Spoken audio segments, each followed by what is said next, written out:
এটা শুনতে যত ভালো, এটাকে আসলে অতটা বাস্তব। আপনি বলছেন আদর্শিক কোনো মতবাদ নাই, অথচ আমরা দেখছি আমিরে জামায়াতকে তৎকালীন আপনারা বিএনপির প্রধানমন্ত্রীর সাথে ক্যাবিনেটে বসছেন, সেক্রেটারি জেনারেল ক্যাবিনেটে বসছেন। তো যদি মতের মিল না থাকে, যদি আদর্শের মিল না থাকে, আপনারা ক্যাবিনেটে বসে একই সাথে দেশ শাসন করলেন 5 বছর, সেটা কিভাবে সম্ভব হলো? সেটা ছিল রাজনৈতিক অ্যারেঞ্জমেন্ট, এটা আদর্শিক অ্যারেঞ্জমেন্ট না।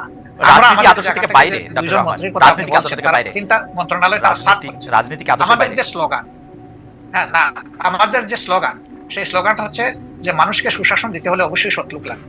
তো তাদের এই জায়গাটায় দেখেন আপনি যে তারা আলহামদুলিল্লাহ 5 বছর সার্ভ করেছেন কান্ট্রিকে, তিনটা মন্ত্রণালয় পর্যায়ক্রমে।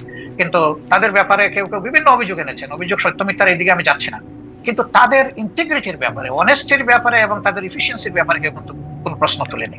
কারণ তারা এই আদর্শে লালন করে আদর্শে গড়ে উঠেছেন। যে স্লোগান তারা দিতেন, তারা সেই স্লোগানের ছিলেন বাস্তব নমুনা। অন্যদেরকে তো ঘর আমরা ঠিক করে দিতে পারবো না, অন্যরা তাদের মতো করে তাদের যেভাবে পছন্দ করেছে সেভাবে চলবে। আজকে যদি এখন আপনি বলতে পারেন আজকে আওয়ামী লীগের সাথে আপনার আদর্শিক জোট না হলে আওয়ামী লীগের সাথে আপনার রাজনৈতিক জোট হতে পারে। আওয়ামী লীগের সাথে হবে কিনা এটা বলা কঠিন, কারণ যে আওয়ামী লীগ তার নিজের দেশের মানুষকে জনগণের কেনা অস্ত্র দিয়ে গুলি চালাইতে পারে এবং গণহত্যা করতে পারে, তাদের তো রাজনীতি করা তো বহু চিন্তা ভাবনা। তো পাকিস্তান আমলে তো পাকিস্তান আমলে 1971 সালে তো আমাদের পয়সা দিয়ে কেনা অস্ত্র দিয়ে বাঙালিদের মারা হলো, কিন্তু জামাত ইসলামী তো তার বিরোধিতা করে নাই। হ্যাঁ, তার বিরোধিতা করে নাই, করেছে, সেই প্রশ্নে আমি আজকে যাব না। দুইটা কারণে যাব না। আমি একজন মানুষ, ফরওয়ার্ড লুকিং মানুষ। আমি ওই যে পিছনের দিকে মানে বেশি দৌড়াদৌড়ি ছুটাছুটি করাকে একটা জাতির জন্য কোনো ইতিবাচক বিষয় মনে করি না। 2 নম্বর হলো, এই ধরনের বিষয়ের যত বেশি চর্চা হবে জাতি তত বেশি বিভক্ত হবে। একটা বিভক্ত জাতি কখনো দুনিয়া সম্মানের আসনে বসতে পারে না।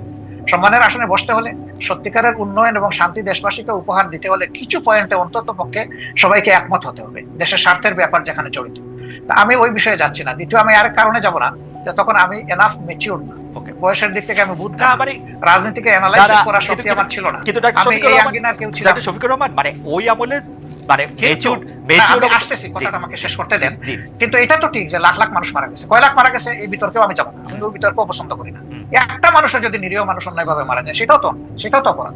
সুতরাং এই কাজ যারা করেছে অবশ্যই এটা নিন্দনীয়, ব্যাপারে কোনো সন্দেহ নেই।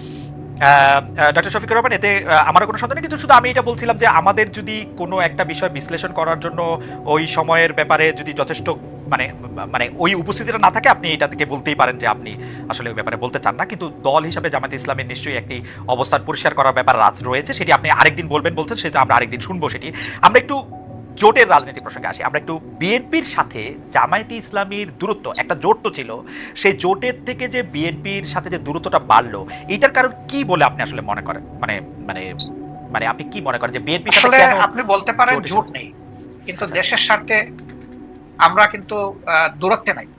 আমাদের মূল জায়গাগুলোতে আমাদের কোনো দ্বিমত নাই, কিন্তু যেহেতু দল দুইটা পৃথক এবং আমাদের এখন কোনো জোট বিদ্যমান নাই, সেই কারণে যার যার অবস্থান থেকে যে যেটা সঠিক মনে করতেছেন বক্তব্যটা সেভাবেই রাখবেন, এটাই নেচার।